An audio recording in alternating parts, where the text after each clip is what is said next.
그러면 다시 이제 세미나로 돌아가서 저희 김대영 교수님께 이제 강의 청해 듣도록 하겠습니다. 모두 박수로 환영해 주시기 바랍니다.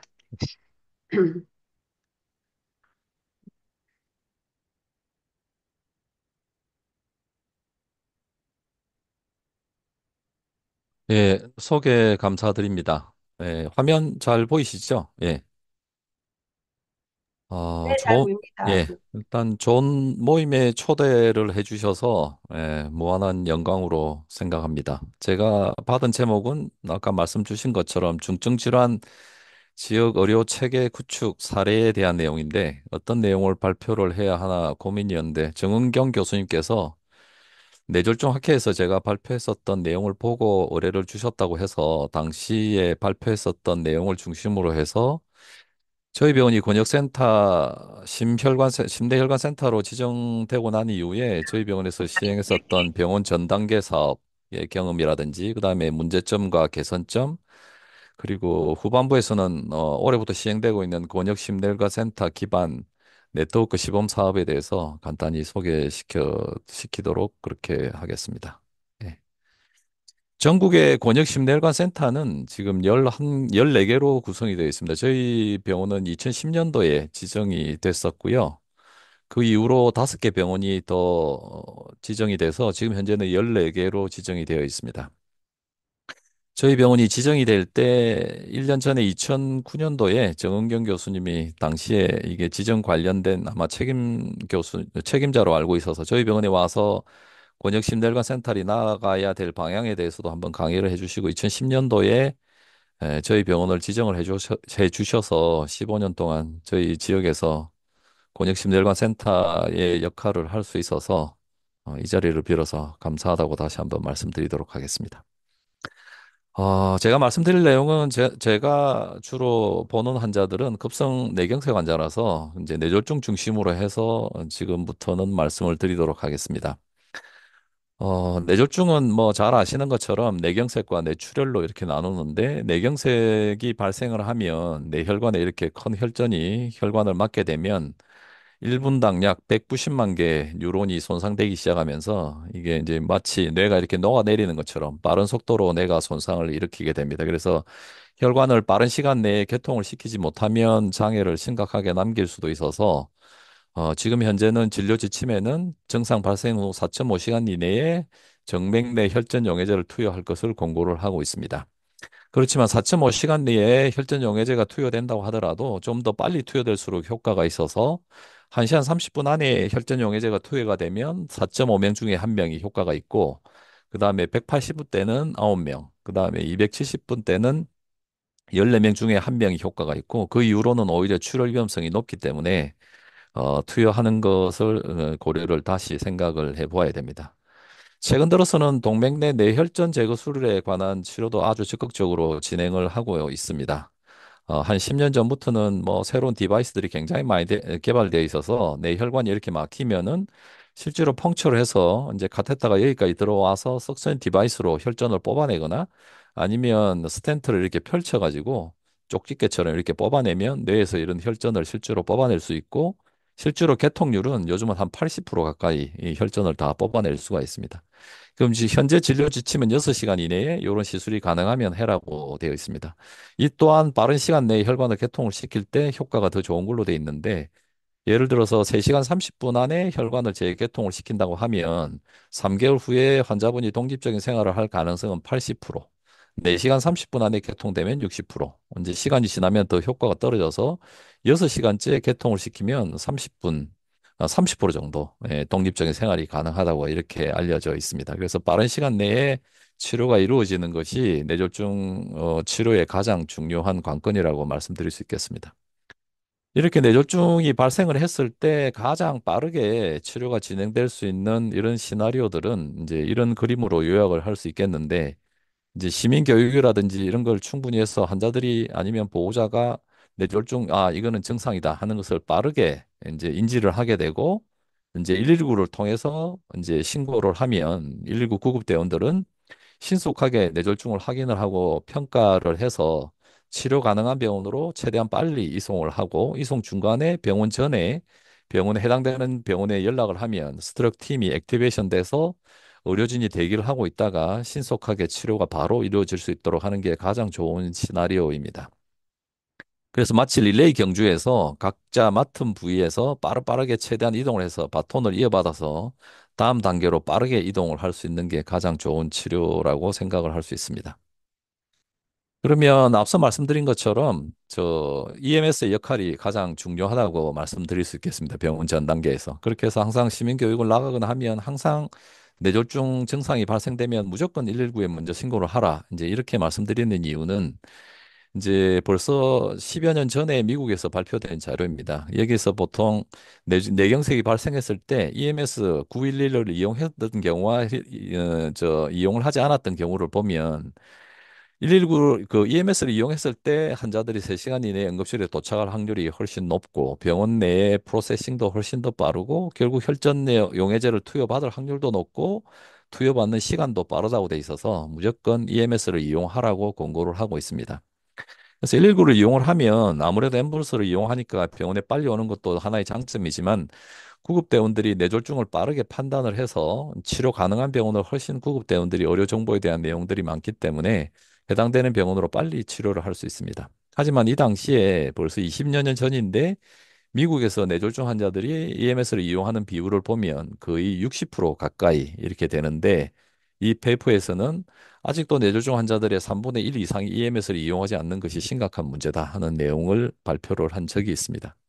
예, 국내 사항을 보면 어떻느냐 하면 권역심내관 센터에서는 2015년부터 이스케믹 스트로크 환자에 대한 레지스트리를 구축을 해서 일주일 이내에 입원했던 뇌경색 환자들은 증상 발생 일주일 내에 환자들은 모든 이제 통계를 다 모아서 정리를 하고 있는데 당시에 2016년도부터 2018년도까지 자료를 분석해 보면 이스케믹 스트로크의 18,000명 환자 중에서 실제로 권역센터에 오는 환자들 대상으로 보면 EMS 이용하는 환자들은 3분의 1밖에 되지 않습니다. 그러니까 병원 간 전원을 한 사람은 첫 번째 병원에서 제대로 치료를 받지 못하고 센터로 오는 경우가 3분의 1. 독자 이제 대중교통이나 이제 본인의 교통수단을 이용해서 오는 경우가 3분의 1 정확하게 이렇게 나눴다고 보면 될 수 있을 것 같고 이제 병원에 늦게 프리 하스피탈 딜레이가 있는 경우를 3시간 이상이라고 보면 이런 경우가 어떤 게 영향을 미칠 수 있느냐? 모디파이어블 팩터만 놓고 보면 환자나 보호자가 뇌졸중 증상을 잘 알고 있으면 병원에 당연히 일찍 올 거고 타 병원 전원을 해서 오면 당연히 늦게 옵니다.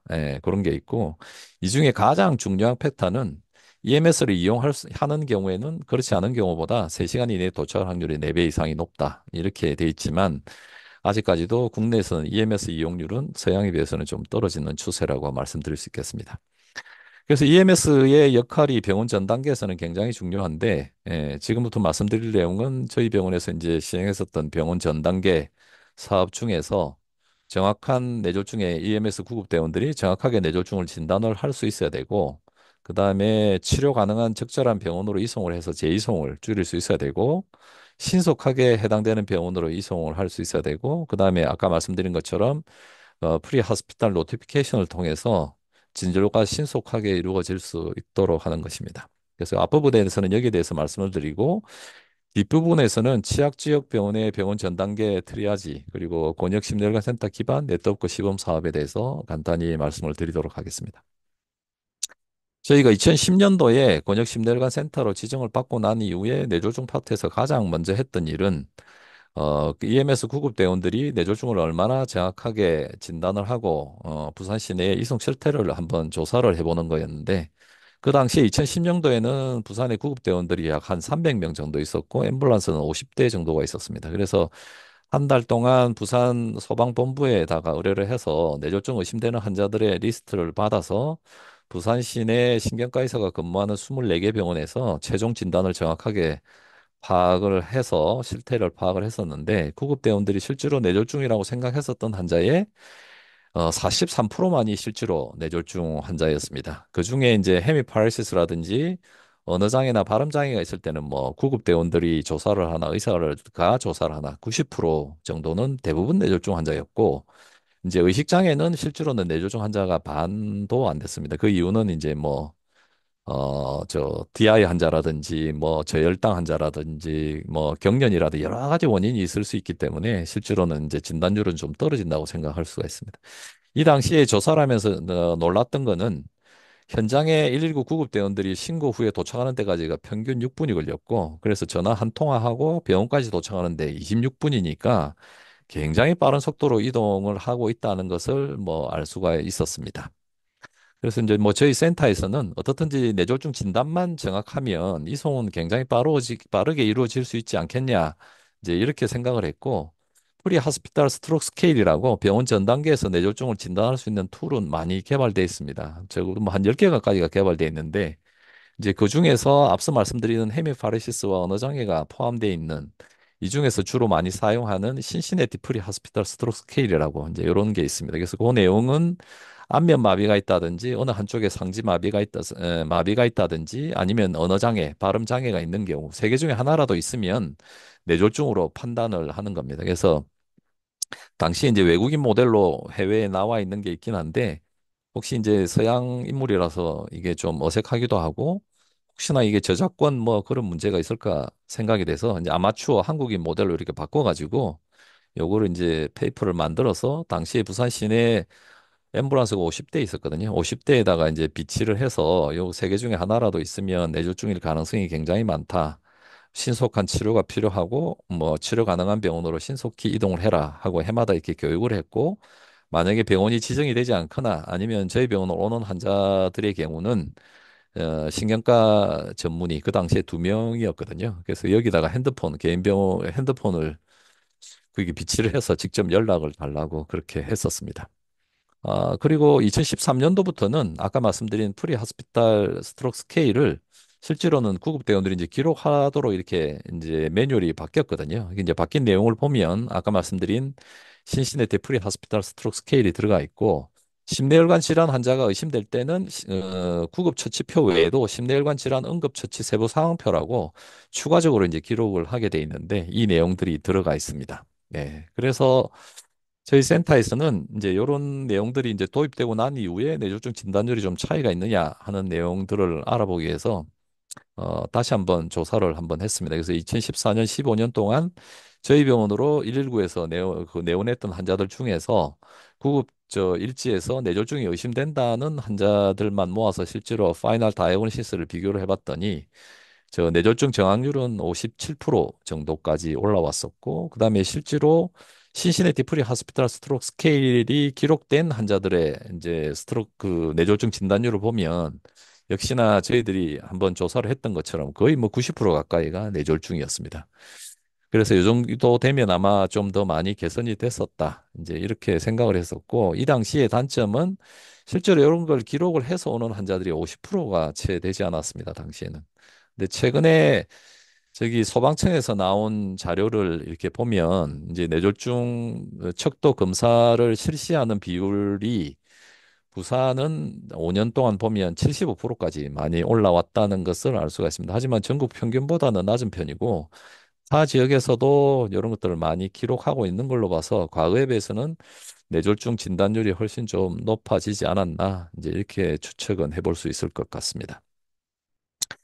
뒤에서 말씀드리겠지만 저희 병원은 2015년 7월부터 프리 하스피탈 노티피케이션을 받기 시작을 했습니다. 예, 그래서 이때부터 시행을 해서 데이터를 쭉 이렇게 모아 봤거든요. 그래서 실제로 한라인을 통해서 저희 병원에 내원을 했었던 환자를 자료를 분석을 해보면 실제로 뇌졸중이었던 환자들은 실제로는 한 81%까지가 실제로 뇌졸중이었고 이 중에 이스케믹 스트로크 환자들만 모아서 놓고 보면 내원에서 IV TPA를 맞았던 환자들이 약 44%, 그리고 스론백토미를 했었던 환자가 18%였습니다. 그래서 요 내용만 놓고 보면 구급대원들이 적절하게 치료를 빨리 요하는 환자들을 비교적 잘 셀렉션을 하고 있고, 진짜 필요해서 이거는 진짜 빠른 시간 내에 치료가 이루어져야 되겠다고 싶은 환자들을 비교적 선정을 잘 하고 있다고 생각을 할 수 있을 것 같습니다. 두 번째는 적절한 병원을 이제 선택을 하는 문제인데요. 2015년도에 구급대원의 현장 응급처치 표준 지침이 조금 바뀌었습니다. 그 전에는 아마 뇌졸중이 의심이 되면 발생 지역에서부터 가장 가까운 치료 가능한 병원으로 이송을 한다 하는 내용이었지만 이게 뇌졸중 선별 검사가 이게 이제 포함이 되기 시작하면서 이게 양성인 경우에 적극적인 혈전 용해제 치료가 가능한 지역 응급 의료 기관급 이상의 병원으로 이송을 한다. 그다음에 취약지역인 경우에는 지역 응급 의료 기관으로 이송을 한다. 이제 이렇게 되어 있습니다. 그래서 요 두 가지 내용이 아마 추가된 걸로 알고 있습니다. 그러면 환자들이 얼마나 적절한 병원으로 이송을 되고 있느냐 하는 것을 보면 여기 보면 지역 응급 의료 기관급 이상으로 이송을 하라고 돼 있으니까 사실은 99% 이상이 다 거기에 해당되는 병원으로 이송은 되고 있지만 실제로 이 병원이 모두 급성기 치료를 다 할 수 있는 병원은 아닙니다. 예를 들어서 치약 의료권 분석을 통해서 중증 응급 심뇌혈관 치약제를 보면 경기도만 해도 뭐 2천 여주시가 심내혈관 다 치약제로 돼 있고 저희 권역만 부산 경남만 보더라도 서부 경남 같은 데는 거창, 합천, 함양 이쪽은 지약지로 돼 있습니다. 그래서 여기는 뭐 주위에 진주, 경상도 병원 외에는 급성기를 치료하는 병원이 없고 부산만 하더라도 근처에 통영, 거성, 거제 이쪽도 다 지약지로 이렇게 분류가 돼 있기 때문에 이런 지역에서 환자가 발생했을 경우에는 적절한 치료를 못 받고 전원될 가능성이 굉장히 많은 지역이라고 볼 수 있겠습니다. 미국에서는 벌써 20년 전부터 2003년도부터 이제 프라이머리 스트로크 센터 여기서 프라이머리 스트로크 센터라는 거는 24시간 365일 IVTPA 즉 혈전용해제 투여가 가능한 병원을 말하는 거거든요. 그래서 이제 인증 사업을 했고 2년마다 인증을 하고 뭐 이렇게 해서 600 몇 개의 이제 프라이머리 스트로크 센터가 인증을 하기 시작을 했습니다.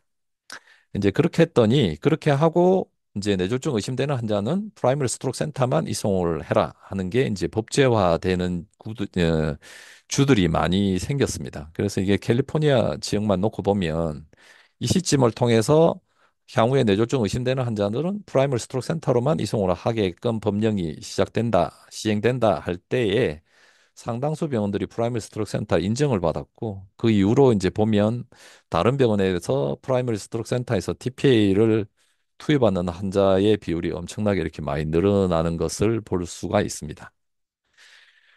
국내에서도 저희 뇌졸중 학회에서 이제 스트로크 센터 인증을 몇 년 전부터 진행을 하고 있었습니다. 네, 저도 뭐 인증위원이긴 한데 많은 병원에서 이제 인증을 받고 지금 현재까지는 아마 제가 알기로는 한 70개 여개가 받는 걸로 돼 있지만 사실은 부산 시내에서는 6개 병원이 저 프라이머리 스트로크 센터 내지는 그거보다 좀 더 상급 병원이라고 볼 수 있는 소론백토미까지 진행할 수 있는 이런 병원으로 이제 인증을 다 받았지만 경남 지역만 보더라도 6개 병원이 인증을 받았고 창원에 있는 병원이 4개 그리고 진주 그다음에 에, 저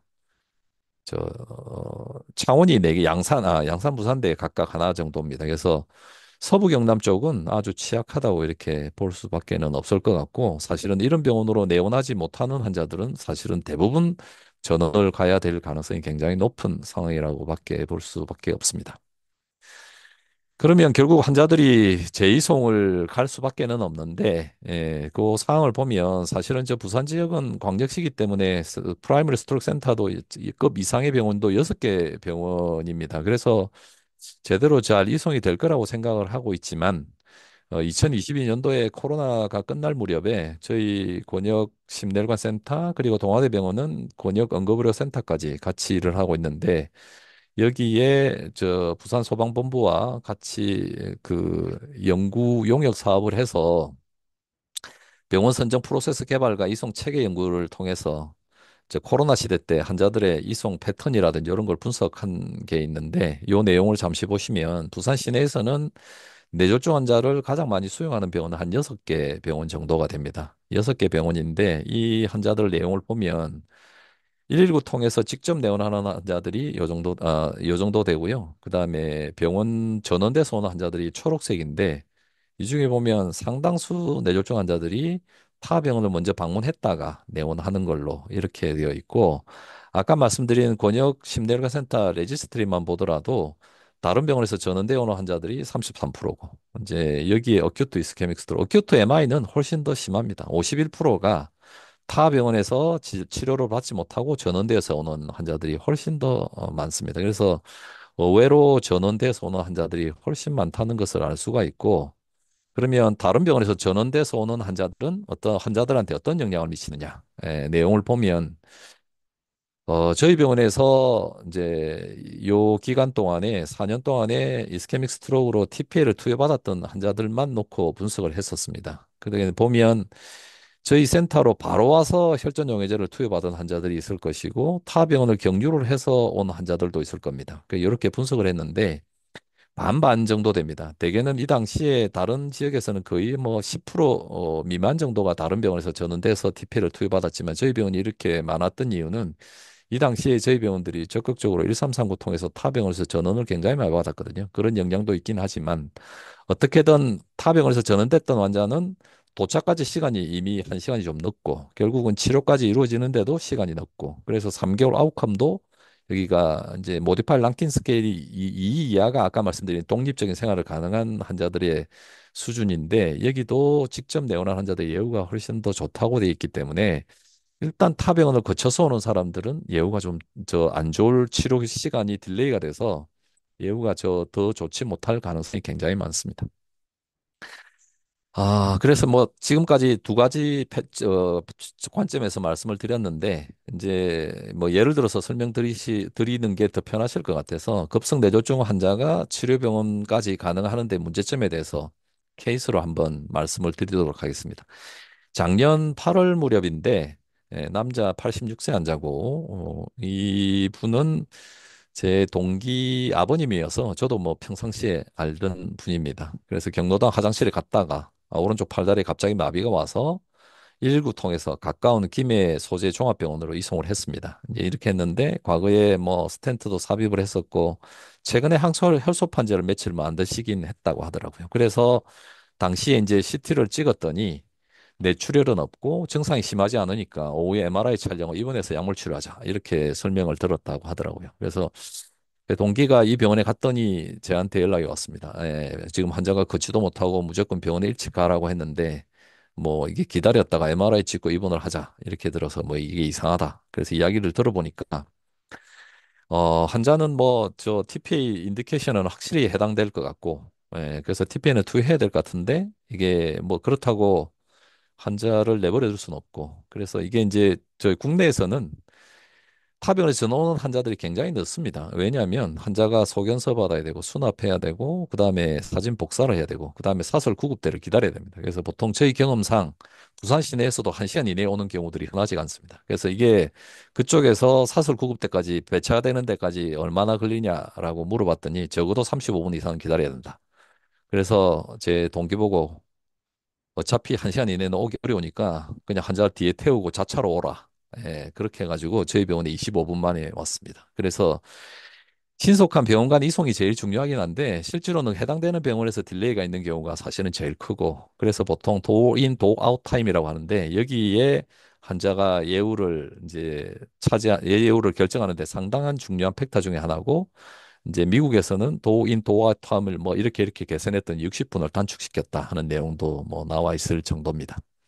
그래서 환자가 응급실에 왔습니다. 응급실에 왔더니 응급실 베드가 풀베드고 그래서 진료 대기 환자도 많고 뭐 이렇게 해서 또 뭐 진료까지 기다려야 된다고 해서 어쩔 수 없이 환자를 휠체어에 앉혀서 다른 심내혈관 센터에서는 뭐 심내혈관만 환자만 빨리 치료할 수 있는 패스트 트랙이 있어서 병상까지 대기를 하고 있는 것도 있지만 일반 병원은 그렇지가 않습니다. 그래서 환자를 일체어에 앉아서 TPA를 10분 만에 주사를 했고 병실이 없는데 다행히 MRI 실은 어베이러블 해서 찍었더니 폰타인 임팍션이 있고 혈전 용해제를 투여했더니 그래도 좀 좋아지기 시작해서 다음 날에 MR을 찍어봤더니 이게 디퓨전 리버설이라고 하는데 이제 이게 병변이 사라지고 환자도 증상이 좋아지는 경우인데 이런 경우가 흔하지는 않지만 환자는 다 좋아져서 퇴원했던 케이스입니다. 그래서 이게 제대로 치료를 받기까지가 얼마나 많은 난관을 기다리고 있는지를 아마 체감을 할 수가 있습니다.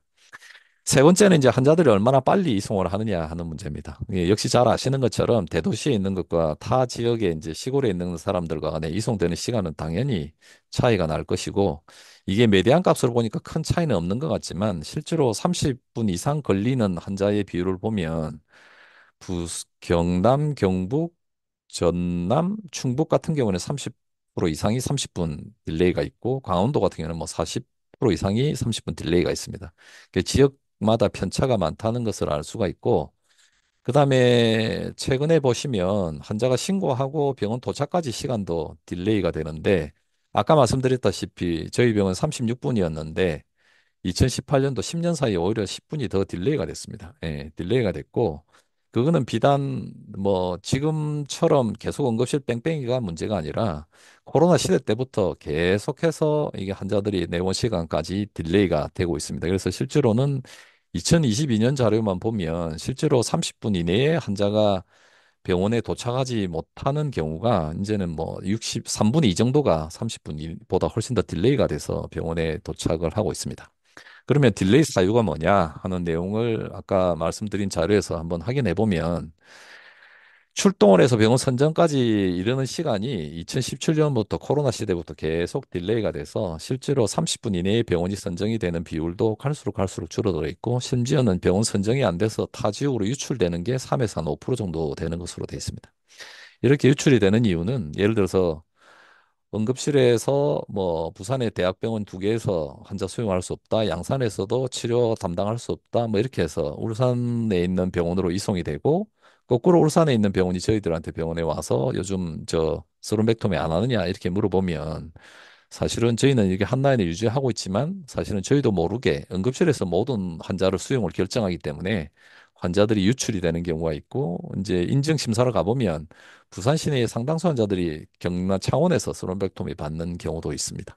이제 이런 이유를 보면 2012년도에 응급의료에 관한 법률을 보면 환자를 이송하기 전에 의료기관의 수용 능력을 확인한 다음에 통보를 해야 된다 이렇게 돼 있는데 응급실에서는 수용 능력을 확인을 해서 환자를 수용할지 안 할지를 미리 결정을 해야 된다고 이거를 해석을 하고 있고 구급대원들은 환자를 이송을 하는데 프리 하스피탈 노티피케이션 차원에서 이거를 한다. 이렇게 생각을 갖고 있기 때문에 굉장히 갈등이 많습니다. 그래서 응급실 뺑뺑이가 아마 이전부터 이루어지고 있고 지금 현재는 뭐 의료 사태가 이렇게 해서 뭐 최극단이거든요. 그래서 저희 권역에서 뇌졸중 의심되는 환자들 이송 시에 어려운 점이 뭐냐 이렇게 해서 이제는 저희 병원이 한 600명이 되거든요. 그래서 한 500, 1,159명에게 물어봤더니 152명이 수용이 안 될 때가 제일 힘들다 이렇게 돼 있고 두 번째가 보면 저 응급실에 전화를 했는데 연락이 안 된다든지 이런 경우로 지연이 되는 경우가 딜레이입니다. 그래서 지금은 사실은 응급실까지 내원하는 데에 선정을 하는데 어려움이 모든 뭐 여건을 다 물리치고 뭐 블랙홀처럼 모든 게 다 빨아들이고 있는 이런 상황입니다. 네 번째는 마지막으로 프리 하스피탈 노티피케이션입니다. 저희 센터로 지정받기 전부터 부산 시내 병원 간 1339에서 스트로 환자들이 이제 병원 이송하는 경우에 저희들이 대부분 적극적으로 수용을 했습니다. 그래서 연간 100명 이상이 타 병원에서 전원을 받았고요. 그 이후로 이제 1339가 119로 통일이 되면서 현장에서 119에 구급대원들이 직접 전화를 받기 시작했습니다. 그래서 요 당시에 뇌졸중 전문의가 실질적으로 개인 핸드폰으로 당직 표를 들여서 직접 다 연락을 받고 있었고 이제 이런 경험을 통해서 2015년도에는 직접 우리가 한라인을 통해서 이게 운영을 해야 되겠다고 난 이후에 이렇게 한라인 시스템을 도입을 했습니다. 저희 병원의 한라인 시스템은 이런 번호로 연락을 하면 사실 한라인이라는 게 신속하게 전화를 받아야 되고 그다음에 수용 전화 수신이 100%가 돼요. 수용이 100%가 돼야 이게 의미가 있지. 선택을 해서 환자를 받으면 별로 의미가 없다고 생각을 해서 여러 가지 노티피케이션 시스템이 있지만 저희 병원 같은 경우는 119에서 이렇게 전화를 하면 해당되는 저 병원의 전문 교수가 전화를 받고 시술이나 다른 힘들어서 전화를 못 볼 때는 10초 간격으로 이렇게 연결해서 1분 안에 무조건 수신이 되도록 그렇게 되어 있습니다. 그래서 당시에 이제 CP를 이렇게 만들고 해당되는 시간대에 어느 교수님이 전화를 받을지 이런 것도 다 컨트롤할 수가 있고 여러 번 시뮬레이션을 해서 녹취까지 될 수 있도록 돼 있고 그다음에 발신자 번호까지 이렇게 뜨기 때문에 환자가 오고 나면 예를 들어서 뭐 환자 진단은 뭐다 아니면 치료를 어떻게 하고 있다 피드백까지 줄 수 있도록 하는 시스템을 마쳤습니다. 저희 병원은 2006년도부터 스트로크 코드 액티베이션 시스템을 맞춰가지고 예를 들어서 뇌졸중 의심되는 환자가 응급실에 도착을 한다. 그러면 코드 액티베이션을 시켜서 해당되는 교수의 핸드폰으로 다 문자가 가고 CT실, MR실, 검사실에 다 문자 이게 컴퓨터에 이제 알람이 가서 이제 환자들을 미리 대기할 수 있는 시스템입니다. 이게 환자는 요게 이제 마크가 붙으면 모든 치료 환자들에 대해서 검사나 치료의 최우선 순위가 되고 피검사도 슈팅을 해서 바로 검사가 되고 또 응급실에 도착하면 5분 이내에 10분 이내에 의사들이 직접 MR실까지 가서 치료를 보고 바로 결정하는 시스템입니다. 그래서 이게 프리 하스피탈 노티피케이션 시스템이 있으면 어차피 환자가 내원하자마자 바로 치료가 이루어질 텐데 이런 시스템 코드 액티베이션 시스템을 갖춘 병원에서도 이게 과연 치료 시간을 단축시킬 수 있을 건가? 이게 뭐 실링 이펙트 때문에 도움이 안 될 수도 있을 거라고 생각을 했지만 초기에 몇 달 해보니까 그래도 TPA 들어가는 데까지는 10분 정도는 단축을 시킬 수 있고 노티피케이션을 안 하고 온 환자들은 일반 환자들하고 똑같이 인트라 하스피탈 프로세싱은 거의 똑같습니다. 그래서 노티피케이션이 그런 의미에서 좀 도움이 될 수 있다고 생각이 들고 대구 지역에서는 응급학과 교수님들이 굉장히 앱까지 만들어서 응급학과 베이스에서 굉장히 그 적극적으로 앱을 하는데 도착하기 전에 이미 저 진료 그것까지 접수까지 하는 경우가 있습니다. 이런 경우는 뭐 더 빠르다 하는 그런 보고도 있고요. 그래서 저희 병원에서는 이전에 앞에 보여드렸던 자료인데 실제로는 이제 프리 하스피탈 노티피케이션을 통해서 이제 치료를 단축시키고자 하는 게 목표인데 사실은 저희들이 권역이라서 치료가 안 되는 병원에 100% 환자를 다 수용하기 위해서 실제로는 이제 병원이 선정이 안 되는 경우에 저희 병원이 수용을 하는 경우 목적으로 훨씬 더 많이 쓰고 있습니다. 그래서 이렇게 하다 보면 좀 도움이 되는 경우도 있고 보람을 느끼는 경우도 있는데 요거는 2년 전인가 아마 그랬던 것 같은데 한 예를 보여드리면 저희 한라인 시스템에서 이제 수용하는 케이스가 그때가 아마 경찰 공무원이었던 것 같은데 정년퇴직하고 난 이후에 이분이 한번 새벽 2, 3시에 항상 운동을 하러 나갑니다. 그래서 그날도 겨울에 운동을 하러 나갔는데 핸드폰을 안 들고 가서 길에서 이제 쓰러진 채로 발견이 돼서 119에 바로 연락은 되기는 했는데 이제 병원이 선정이 안 된다고 해서 왔습니다. 그 당시에 뭐 당연히 무연고의 무명남인데다가 코로나 시대가 아주 극심한 때라서 이제 이런 의식이 없는 환자들은 이제 독립병상이 없으면 수용을 안 하는 시절이라서 더더군다나 휴일날 새벽이라서 이게 안 한다고 해서 마지막으로 저희들한테 연락 왔는데 저희가 이제 수용을 했고 수용을 하고 받아보니까 환자는 글로발 아파지에 말을 못하고 말을 못 알아듣고 오른쪽 팔다리는 꼼짝도 못하는 상황이었는데 이제 사진은 MRI를 분석을 해보니까 이 환자는 혈관만 빨리 개통시켜주면 굉장히 좋아질 환자인데 이걸 개통을 안 시켜주면 환자가 퇴원할 때까지 마음고통을 받을 것 같아서 할 수 없이 뭐 응급의료법에 따라 가지고 전문의 유명의 동의를 받고 뇌혈관 팀 시술을 액티베이션 시켜서 시술을 했습니다. 이게 시술을 하고 혈관은 빨리 뚫렸고 다음날 아침에 다행히 환자는 의식이 돌아와서 가족들이 밤새 찾고 있는데 저희 병원에 와서 시술 받고 좋아졌다는 내용을 통해서 뭐 이렇게 한 적이 굉장히 보람이 있었던 적도 있었습니다.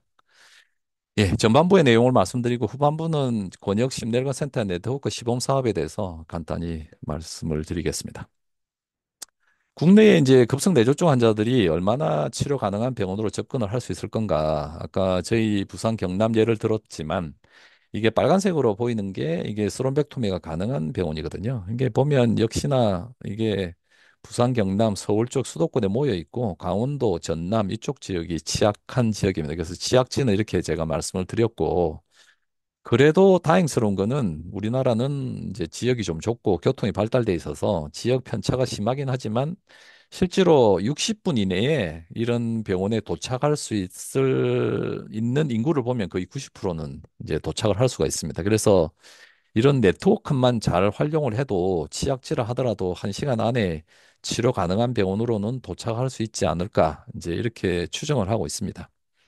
그래서 저희 병원이 생각했던 거는 저희 2000한 4, 5년 전에 저희 병원의 부산 권역 외에 저희 병원으로 가장 이송이 많은 지역이 어디냐 이렇게 분석을 했더니 의외로 거제 지역에서 가장 많은 환자들이 오고 있었습니다. 예, 그래서 보니까 거제 지역은 인구가 27만인데 이 병원이 대형 병원이 두 개가 있긴 하지만 여기서 급성기 심혈관 질환, 급성기 뇌졸중을 치료를 전문으로 하는 의사가 단 한 명도 없습니다. 그래서 여기서 급성기 환자가 발생을 하면 타 지역으로 무조건 이송을 해야 되는 상황이거든요. 그래서 뭐 이송이 안 되는 경우도 있다고 해서 저희 병원하고 여기 두 개의 병원이 MOU 체결을 해서 환자가 선정이 안 되는 경우나 급성기 치료가 진짜 빨리 필요한 경우는 한라인을 통해서 저희들한테 연락을 주면 24시간 365일 다 수용을 할 수 있다 해서 해마다 이 정도 환자들을 수용을 하고 있습니다. 근데 내용을 보시면 사실은 한 달이 다른 병원의 지역에서 오기 때문에 급성기에 IVTP에 쓰는 환자들이 되게 소론백토미 하는 경우보다 훨씬 더 많은데 여기는 거의 적고 소론백토미 하는 환자들이 더 많습니다. 근데 이제 좀 특이할 만한 거는 아까 말씀드린 것처럼 부산 시내에서 어, 이송까지 택시 타면 한 5분, 10분에 올 수 있는 거리의 환자들이 첫 병원이 선정이 잘 되면 실제로 내원하는 데까지 평균 45분, 50분, 60분 이렇게 걸립니다. 요거는 이제 저희 병원하고 병원 간의 네이버 지도로서 예측 시간이 이 정도인데 실제로 해당되는 병원에서 뭐 지금 환자 바로 보내겠습니다 하고 도착하는 데까지는 뭐 1시간 이렇게 걸린다는 거죠. 예. 근데 거제 지역에서는 어차피 보내야 될 환자니까 실제로 예측 시간보다는 오히려 더 빨리 보냅니다. 그래서 평균 90분 걸리고 부산 시내에서는 60분 걸립니다. 그래서 실제로는 지역은 멀리 떨어져 있지만 네트워크만 잘 형성이 되면 부산 시내 스트로크 환자들의 치료받는 시간보다는 사실은 30분 아니면 40분 정도 딜레이가 된다고 보실 수도 있을 것 같습니다. 마지막으로 권역심혈관 세타의 네트워크 사업에 대해서 말씀을 드리겠습니다. 하여튼 이런 앞서 말씀드린 배경으로 환자들이 제대로 치료를 못 받는 경우들이 있습니다. 그래서 이제 환자가 당일날 이송되는 경우들이 10.3%가 되고, 그 다음에 온세트 도어 타임이 지역마다 차이가 있고, 모탈리티도 이렇게 차이가 있어서, 이제 권역심혈관 센터와 지역 의료기관 간의 네트워크를 일단 먼저 구성을 하고, 그 다음에 네트워크 내에서 24시간 365일 당직 체계를 만들고, 그 다음에 병원 전 단계에서 심혈관 환자들을 119 구급대원과 실제로 컨택을 해서 환자를 선별을 하고 해당되는 어느 병원으로 이송할지를 결정을 해주는 이렇게 해서 도투 온세트 도어 타임도 단축을 시키고 치료 성과도 내고자 하는 게 목표였습니다. 굉장히 아이디어하고 뭐 치료 단계에서부터 전문 인력이 투입이 되니까 굉장히 좋은 걸로 돼 있고 실제로는 10개의 지역에서 병원이 선정이 됐고 올해 2월 26일부터 사업은 시작은 됐습니다. 하지만 요 일주일 전부터 의료 파업이 일어나서 지금 현재는 뭐 그런 것도 다 하기도 쉽지도 않고 병원 선정도 안 되는 상황이라서 현재까지는 저 한라인은 제외하고 하여튼 응급실에 119로 내원하는 환자들만 모아서 지금 현재는 평가를 하고 있는 상황입니다. 그래서 내용은 보면 119 구급대원들이 뭐 이송 거부 이렇게 되면 이제 응급의료 권역심혈관센터 이렇게 해서 병원을 못 찾는 경우가 많은데 지금은 이제 119 구급대원들이 권역심혈관센터 전문의에게 연락을 하면 직접 수용을 하든지 해당되는 병원으로 우리가 안내를 해주든지 하는 이런 모델이거든요. 그래서 이런 모델인데 이 내용만 보면 상당히 뭐 아이디어하고 좋은 것 같지만 그리고 평가도 구급대원들이 현장에 도착하고 난 이후에 최종 치료까지 얼마가 소요가 되느냐. 그리고 이제 지역 타 지역으로 유출이 안 되고 얼마나 지역에서 해결을 하느냐. 그리고 모탈리티 이런 걸 지표를 해서 이제 차등으로 이제 1년 단위로 평가를 해서 이제 해당되는 병원에 지원비를 차등으로 지급하겠다. 이제 하는 내용들입니다. 근데 이제 내용을 보면 요런 뭐 평가들 항목이 여러 가지가 있지만 실제로 해당되는 스텝별로 개선이나 해결해야 될 과제를 보면 사실은 구급대와 권역심 내려가서야 될 한라인을 이용을 해보면 이제 저희 병원이 뭐 10년 가까이 이렇게 하지만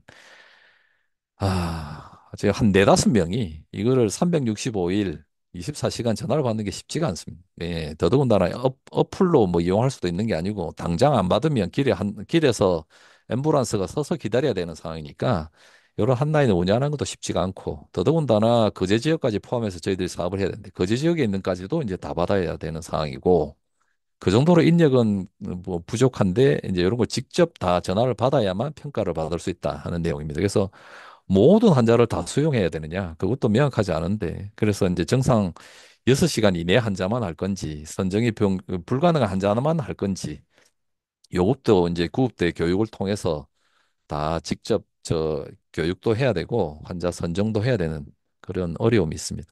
두 번째는 이송병원을 결정을 해서 저희 네트워크와 관련된 병원 간에 이제 이 병원으로 가라, B 병원으로 가라, C 병원으로 가라. 저희들이 지정을 해주거나 저희들이 해야 되는데, 근데 이거 자체가 사실은 쉽지 않은 게 A, B, C 병원에 그때 지금 뇌혈관 수술이 가능한지 불가한지 그리고 응급실에 환자를 수용을 할 수 있을지 없을지 알 수 있는 정보가 없습니다. 그래서 지금은 할 수 있는 게 카톡을 만들어 가지고 안 된다 하는 걸 실시로 올려주면 그걸 보고 다 일일이 연락을 해야 되는 수밖에 없는데 지금 현재는 뭐 저희 지역은 또 마찬가지지만 다른 지역에서도 이게 쉽지는 않고 대신에 타 지역에서만 거제 구급대 교육을 해서 지금 시행을 하고 있습니다. 하지만 이 지역에서도 119 구급대원들이 타 지역으로 이송하는 걸 제일 싫어합니다. 아니, 시간도 많이 걸릴 뿐만 아니라, 예.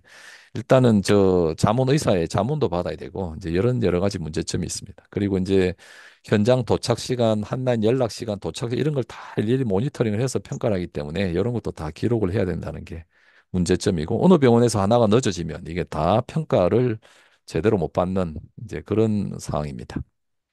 그 다음에 이제 그래서 할 수 없이 저희들은 구급대에다가 연락을 해서 이제 새로운 CP와 원래 중정도 평가들이 뇌졸중 지침 그 평가 도구에 다 나와 있거든요. 그래서 증상이 심하고 5시간 이내고 이런 경우에는 저희 한라인에 바로 연결을 주고 이제 그렇지 않은 경우에는 해당되는 두 병원에서 사진을 찍고 자문을 주든지 이제 이렇게 하라고 지금은 이제 교육을 해서 이렇게 운영을 하고 있습니다.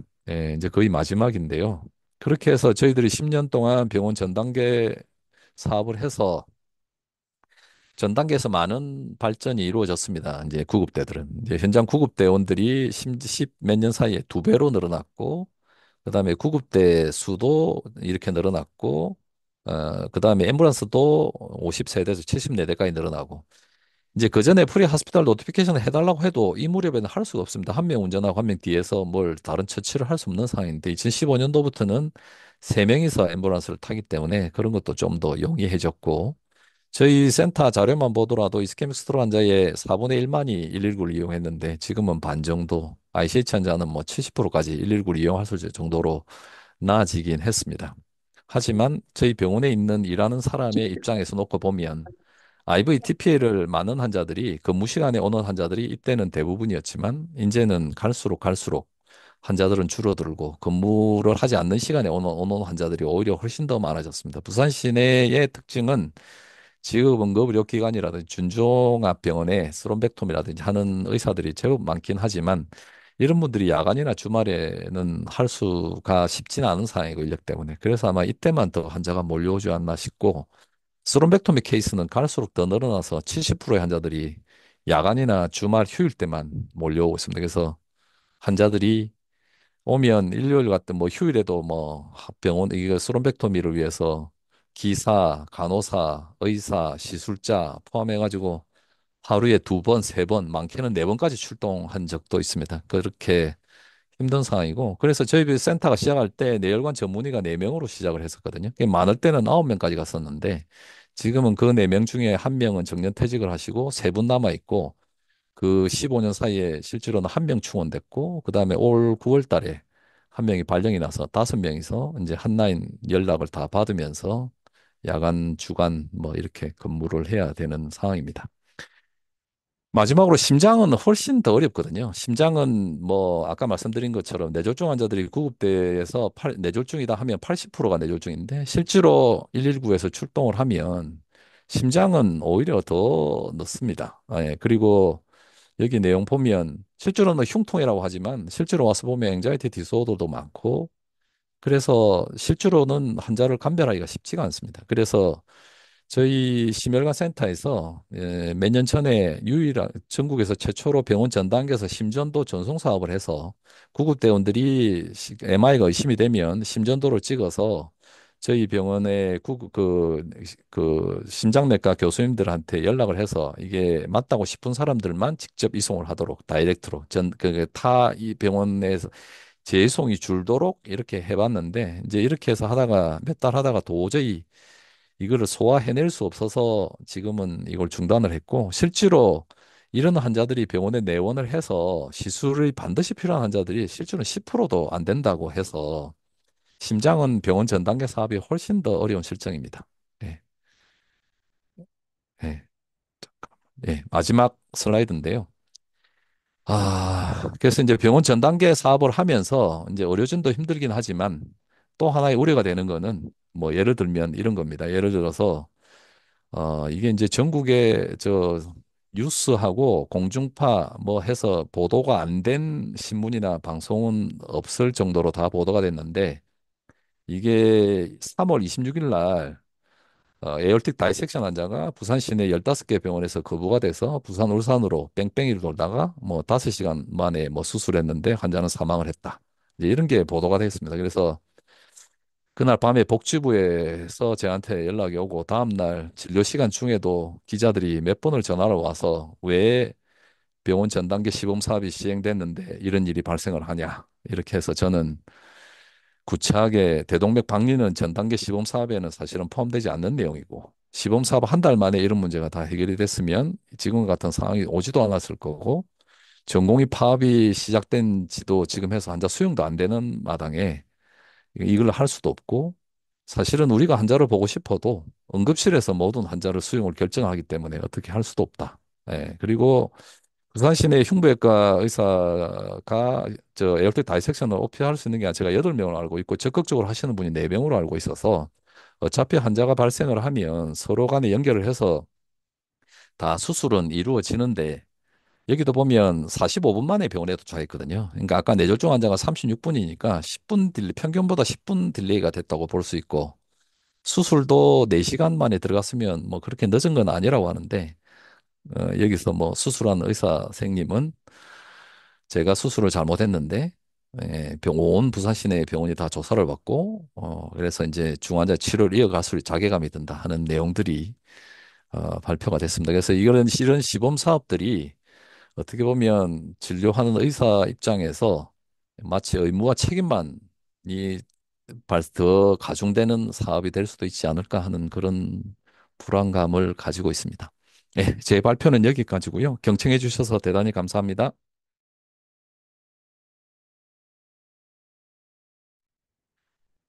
네, 교수님. 너무 좋은 강의 감사드립니다. 어, 질문이 있으실까요? 지금 시간이 한 10분 정도 있어서 질문을 조금 받을 수 있을 것 같긴 한데요. 네, 질문 있으시면 채팅창에 말씀 주시거나 손 드시거나 하셔도 되겠습니다.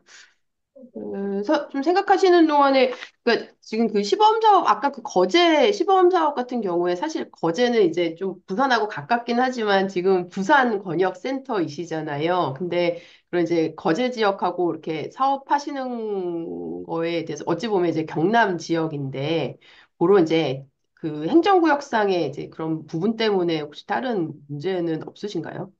아, 예, 맞습니다. 이게 이제 사실은 경남 지역에 소속된 지역이라서 저희 권역은 아니긴 하지만 사실은 대부분 환자들이 부산으로 이송되고 있고 시범 사업 전에 이제 이런 거에 대한 논의가 있었거든요.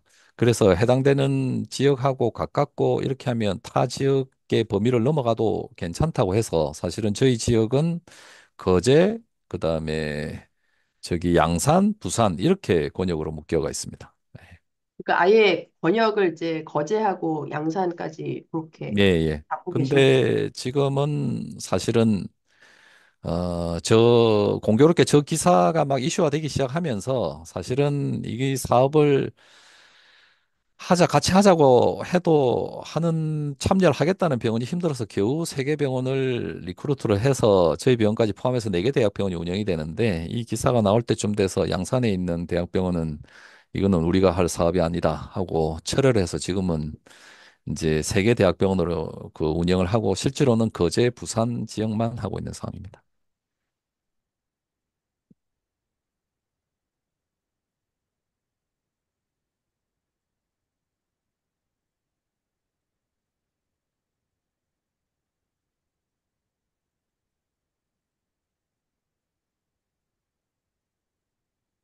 정은경 교수님 좀 오늘 외부에 계시다고 듣긴 했는데 혹시 음, 코멘트 해주실 수 있을까요?